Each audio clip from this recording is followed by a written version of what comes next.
খায় দেখো কবরের দিকে, কবরটা যেন অন্ধকার অন্ধকার। ওই কবরে কেউ রবে না, শুধু একা একা। কবরের পাশ দিয়া দেখে মনে হয় কবরটা যেন কেমন লাগে। উপরে কত পানি পড়ে অন্ধকার নামে, কিন্তু কবরে যে কোন অবস্থায় এটা আমরা জানি না। ও রব্বুল কারীম, এমন কবরে আমাদেরকে নেওয়া যাওয়ার আগে ইমানদার না বানাইয়া কবরে নিও না। কেননা কবর হবে ভয়ঙ্কর ঘর, কবর হবে পোকামাকড়ের ঘর।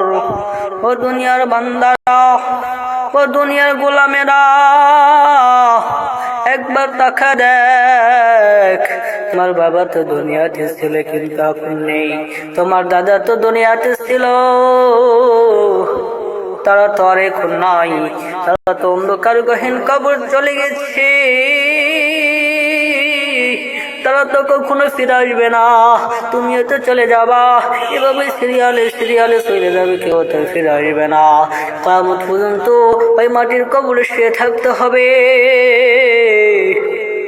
মাথার চুলগুলো মিশে যাবে, গায়ের গোস্তগুলো যেন একের পরে পোকামাকড়ি খাইবে,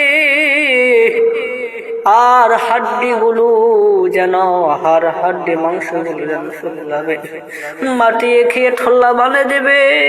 শুধু মাথাটা রবি, গোটা দেহটা যেন এই মাটিতে মিশে যাবে, কোনো কিছু থাকবে না রে যুবক। এত কিসের বড়াই দেখাও, এত কিসের অহংকার, কিছু অহংকার থাকবে না। এক আল্লাহ ছাড়া কাউকে তোমরা বিশ্বাস করিও না।